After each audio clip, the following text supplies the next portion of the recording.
What's up guys, it's Matt, and I just want to shoot this today. So I'm at the end of what is my official first week of work.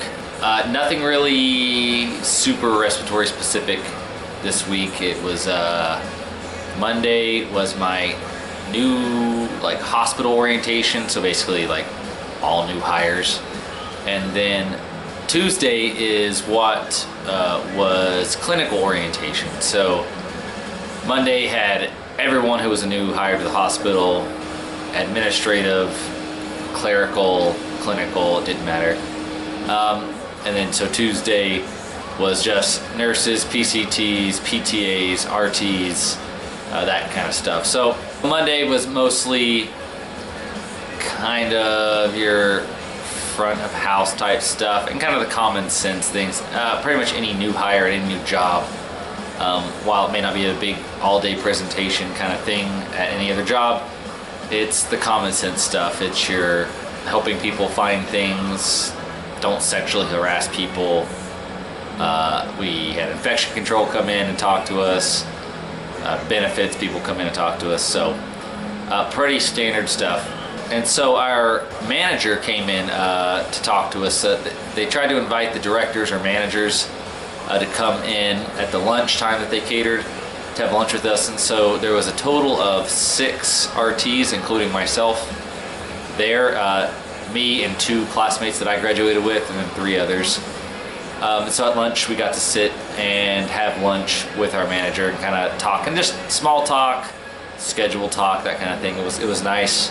And overall, it was a pretty good day. The next day, Tuesday, the clinical orientation was a little more focused. There was a little bit of redundancy. They cover things like washing your hands as the #1 way to prevent the spread of germs and #1 way to prevent hospital-acquired conditions leading to infections, leading to Medicare refusing to reimburse because they caught something at the hospital, kind of stuff. So, we talked about that and some hospital-specific things. Then about 11 a.m. we kind of broke off. So PCTs and RNs stayed in there because they had to go through checkoffs for blood sugar sticks and that kind of thing, stuff that RT's not responsible for. So RT, and there was at least 1 PTA. I'm not sure if anyone else off the top of my head, but we all were taken out into a lab where we basically started computer-based training stuff. So trying to get a bunch of those done before lunch. We broke for lunch, came back, and then went through some hospital-specific training about goals and focuses of the hospital and how everyone's responsible, that kind of stuff. So yeah, that was basically it. Wednesday was supposed to be a half day, but our manager got with us and we determined that Wednesday, according to the RT educator, that Wednesday's HR stuff was primarily focused on nursing, very nursing specific stuff. So they're like, don't waste your time, don't go to that. And that was basically it for the rest of this week. I'm officially hospital oriented. I'm not department oriented yet. So I will be going next week to do 3 days of didactic training. And it's like a 9 to 5 type schedule. So that'll be fun. It's sitting with the educator, learning the charting system. This hospital uses Epic. So focusing on that and policies and procedures of the specific department. So it'll be nice to finally get some RT stuff going. I don't know if we'll do any clinical stuff, any touching of patients or anything like that, but so yeah, that'll be next step. And then I already have my next 2 weeks worth of schedules, so starting my overnight. So I do no dayside department training. Once I do didactic, I go straight into overnight orientation and shadowing. So basically 1 day on the weekend after that, and then 312s for the next couple of weeks. So I will be into the fray. So yeah, I'm super excited. It's just such a big hospital. This hospital was built out and not up. So instead of having 8-9 floors up, it's something like over 8 miles of hallways on a single level in this hospital. It's like not uncommon. They said a transporter commonly will do 9 to 10 miles in this hospital per 12-hour shift because everything's just spread out on one flat campus. They have what they call a tower, but it's like 4 floors, and it's mostly like surgical suites. That's where all like the ORs move to, so it's not a place that I would be commonly going. So yeah, I get to do a lot of walking. I'm starting to kind of learn the layout of the hospital a little bit. This is the hospital my wife works at, so I'm already kind of familiar with a little bit of the common layouts. Like I can kind of find my way around, not super efficiently yet, but it's also the hospital where both my kids were born.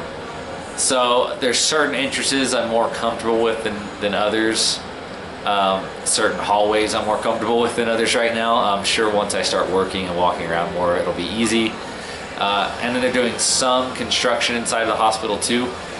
So certain hallways that you used to be able to take, you can't take. So I found that out the hard way. You walk into a wall, like you can't walk through it anymore. It's like, oh, gotta like figure out where the heck to go. But so I actually went by again today to turn in my my like time slips from the education and new hire orientation stuff, and got to see one of my clinical instructors, who I give a lot of credit to for helping me get in there. So yeah, I'm really excited. It seems like a really great place. It's definitely a higher acuity than the hospital that I had originally accepted an offer for. So I'm just really excited. Nights, you know, the more I think about it, it's easy to focus on the stuff that stinks about night shift, but you know, focus on the things that you can control. So I can't control that I'm on nights. I mean, I accepted it when I accepted the offer. So focus on the things that are the benefits. I mean, slower pace, maybe. Who knows? You typically have maybe a larger load on night. You have less support, but it's quieter. There's not a ton of administrators around. So if you're, you know, anti-administration, it's a great time to be on nights, I guess. That's not necessarily a benefit for me, but that's just one way to look at it. And then there's the obvious benefit, which is the pay differential. So big pay differentials. Ours is like 10% for the first 4 hours, and then like 17% until 7 a.m. So significant pay bump for doing the overnight. So you know, schedule wise, me and my wife have basically already worked out our schedule. Her days are fairly consistent, and even the days that cross over where she works and I work, we kind of got it figured out, because we have the daycare to take care of the kids during the day. I can still sleep, I can still pick up the kids from daycare, I can still take the kids to daycare. I might lose an hour or two of sleep. It is what it is. You do what you got to do to get by, and then it's only really her call days that I have to work around. There's only like 4 of those every 6 weeks, so it should be pretty easy to get all that taken care of. So overall, I'm super excited. I wanted to shoot this and kind of just recap this first week, and it was just mostly the kind of things you would do in a new hire orientation. I'm about to get on right now, maybe take a look at signing up, get my benefits all taken care of.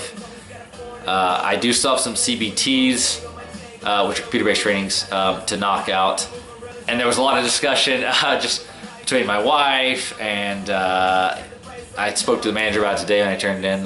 Should I just do them at home, or can I go to the lab and do them at the lab at the hospital and get paid for it, or is there going to be time for me to do them when I do my training next week? Like, you know, and the general consensus was don't do them at home, get paid to do them, even if you only have one to do and it takes you 5 seconds. Like, you should get paid to do it because it's technically work.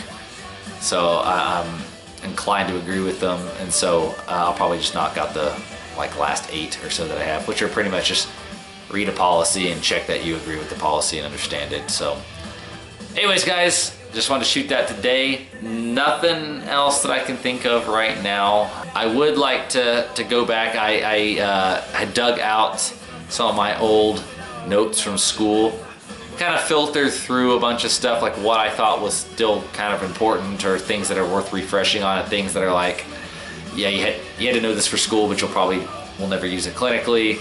So I got rid of some of my notes and I kept stuff that's really important. So maybe I'll go through and maybe start trying to shoot some stuff.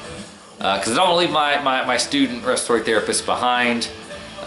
Your guys' presence is very known, and I would like to continue to help you guys out and not just provide kind of a perspective moving forward, like what you have to look forward to or whatever. I would still like to kind of help out with some of the stuff that you guys are doing. So anyways, guys, thanks so much for watching. All my new subscribers, guys, I'm on Instagram. I try to post more on there just because it's a little easier than sitting down and having to edit videos.